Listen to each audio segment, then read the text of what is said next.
Bueno, terrible, tremenda las imágenes que siguen llegando de los edificios bombardeados por los rusos. Y ahora un mensaje que da Volodymyr Zelensky dice: recuerdo eterno a todos aquellos cuyas vidas fueron arrebatadas por el terror de Rusia. El mundo debe detener el mal. Continúa la limpieza de escombros en Dnipro. Todos los servicios están funcionando. Estamos luchando por cada persona, por cada vida. Encontraremos a todos los involucrados en el terror. Todos asumirán la responsabilidad mayor, asegura el presidente de Ucrania. Por otro lado, los rusos ante la ONU han llamado a la OTAN como una unidad privada militar. Es una crítica que hace Rusia específicamente a la OTAN. Este personaje que vemos aquí es Alireza Akbari, el ex viceministro de defensa de Irán, y este habría sido ahorcado por el régimen iraní. Supuestamente era un espía, según le acusaban las autoridades de Irán. Un espía para el Reino Unido, aseguran. Por otro lado, el Reino Unido anunció el día de hoy que impondrá sanciones al fiscal general de Irán, Mohammad Jafar Mosasseri, tras la ejecución de este británico iraní Alireza Akbari. Dice el Reino Unido: al imponerle sanciones, subrayamos nuestro rechazo por la ejecución de Alireza Akbari, según tuiteaba el ministro británico de Asuntos Exteriores James Cleverly. No queda claro qué tipo de sanciones serán, pero bueno, este es el mensaje que se envía el día de hoy. Por otro lado, el primer ministro británico Rishi Sunak se mostró consternado el día de hoy por la ejecución en Irán de Alireza Akbari. Dice el primer ministro inglés: fue un acto cruel y cobarde llevado a cabo por un régimen bárbaro que no respeta los derechos humanos de su propia gente, escribe el mismo primer ministro inglés Rishi Sunak. Impresionante la forma en que quedaron las carreteras en Indonesia por el sismo reciente en Indonesia. Vean ustedes cómo se quedó totalmente bloqueada esa carretera. ¿Por qué se ha logrado detener a los rusos en el avance desde la guerra que inició en febrero del año pasado, que ya va a cumplir un año? ¿Qué sucedió para que esto se diera de esta manera? Las fuerzas del presidente Zelensky han estado haciendo algo muy de la guerra clásica, de guerra de guerrillas, y han logrado rechazar a los rusos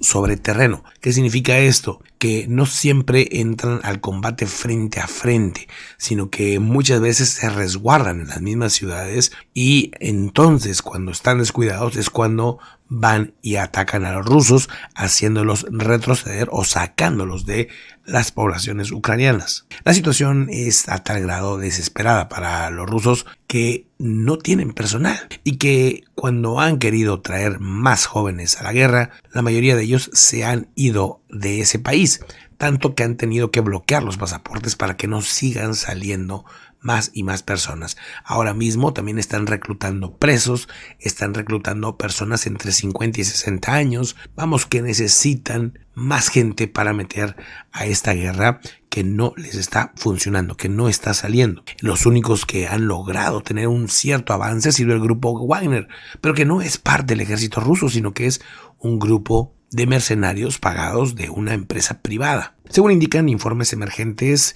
de la zona de operaciones dados a conocer por la OTAN, ellos no pueden ahora mismo tener el número exacto de bajas en los batallones en las avanzadas rusas. Hay un desorden de las retiradas que ahora mismo no les permite tener claridad en cuánto están perdiendo en cuanto a personas, pero también en cuanto a armas. El chiste es que las operaciones del estilo de guerrilla que está adoptando Ucrania configuran una amenaza creciente a los rusos y sus operaciones militares. Para ello se ha desplazado por eso este grupo de mercenarios que tienen más experiencia en combate, para ver si así logran tener algunas victorias. Por otro lado, en información de cómo está el COVID en China, informa China confirma que casi 60,000 personas han muerto por COVID en poco más de un mes. Las autoridades sanitarias reportaron que 59,938 fallecimientos están relacionados al coronavirus entre el 8 de diciembre y el 12 de enero. Una cantidad que, no habían querido reconocer, pero ahora lo hace en China. Y eso habla también de que China está también cambiando y de que están dispuestos a informar un poco más a detalle. El 90.1% de los fallecidos tenían más de 65 años y más del 90% sufrían enfermedades subyacentes, según dice la Comisión China. Este organismo declaró que realizan pruebas PCR para clasificar las muertes de los pacientes como relacionadas con el COVID y que las causas de los fallecimientos por el virus fueron fallos respiratorios en un buen porcentaje o enfermedades subyacentes que empeoran tras desarrollarse el COVID. Este organismo también aseguró el día de hoy que los casos graves de COVID en el actual brote propagado en el país alcanzaron su pico, según dicen ellos, el 5 de enero, unas 3 semanas después de que las autoridades relajaran la política cero COVID que mantenían hasta ese momento. Ese día hubo 128,000 casos graves y el pasado día 12 descendió a 105,000, o sea que ellos creen que sí va disminuyendo a pesar de que hay información que ha contradicho este dato. Por otro lado, Tedros Adhanom, el director general de la OMS, aseguró la semana pasada que China no había estado dando información completa de fallecidos. Vamos a ver si con esta nueva información ya están más de acuerdo en ese sentido. Lo que no se quiere es politizar la pandemia y eso es lo importante. Porque si se logra ser claros, sin importar el gobierno, sin importar el país ni nada, se logra ser claro ante esta situación, será más fácil poder vencer futuras pandemias. Atentos con lo que está pasando en Brasil. Brasil ahora mismo está investigando a Bolsonaro por conexiones en la toma del gobierno y han detenido a su exministro que está ahí a un lado, el exministro de Seguridad Anderson Torres. Anderson Torres fue detenido el día de hoy en Brasilia por el violento ataque de la capital del 8 de enero, según informa la Policía Federal, y el máximo tribunal ha pedido investigar al exmandatario por sus conexiones. Las autoridades brasileñas aprietan el cerco en torno al expresidente Jair Bolsonaro con la autorización este viernes de investigarlo bajo sospecha de estar detrás de lo que sucedió el 8 de enero en Brasilia, donde intentaron tomar los 3 poderes de gobierno de ese país. El juez del Supremo Tribunal determinó el viernes incluir a pedido de la Fiscalía al líder ultraderechista en la investigación, o sea, investigar también a Bolsonaro, al expresidente de Brasil.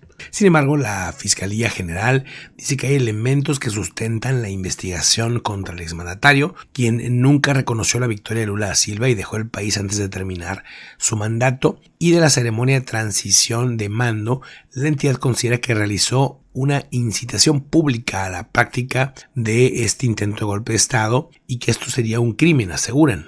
Por otro lado, el primer ministro de Hungría asegura que la Unión Europea debe poner fin a las sanciones de Rusia a los precios de la energía y la inflación va a reducirse a la mitad si se levantan esas sanciones, asegura este primer ministro Viktor Orbán, que aquí está en pantalla, y es que él es claramente un muy amigo de Vladimir Putin. A pesar de ser miembro de la Unión Europea y todo esto, pues no le quita que sea muy compa de Putin. En declaraciones a la radio estatal húngara, Viktor Orbán dijo que si se levantan las sanciones a Rusia, los precios de la energía y la inflación se reducirían a la mitad.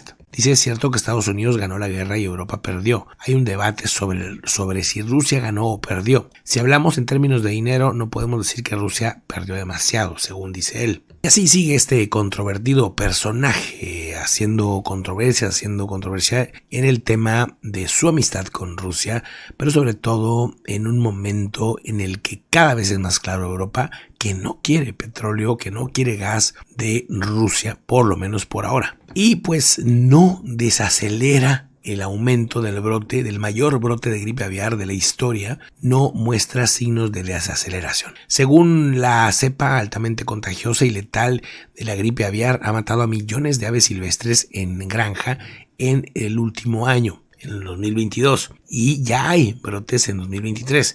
A medida que las infecciones globales, muestran pequeñas señales de disminuir, los científicos, los protectores de vida silvestre y los legisladores buscan nuevas soluciones. ¿Qué hacer ante una situación que ya llaman ellos pandemia global de gripe aviar? Obviamente esto afecta a las aves, no afecta a los humanos, por lo menos por ahora. Claro que se tiene que estar revisando y teniendo cuidados para que no vaya a saltar en casos de humano a humano. Por ahora, cuando llega a saltar a humanos, no salta a otros humanos, se queda ahí. En el momento en que hay un brote humano-humano, cuidado, porque ahí se pone fuerte el asunto, se pone el problema grande. La gripe es una enfermedad anual común entre las aves silvestres, pero la cepa H5N1, que es la que arrasa ahora mismo en Japón y en otras partes del mundo, es excepcionalmente contagiosa y mortal, dicen. Representa un riesgo tan alto para las aves de granja como pollos y pavos que una sola infección en una granja condena a la muerte a toda la parvada, dado que los brotes en Japón han alcanzado un nivel récord. Gracias por acompañarnos. Recuerda seguirnos en Telegram. Puedes apoyar este canal informativo a través de un superchat o haciéndote miembro del canal.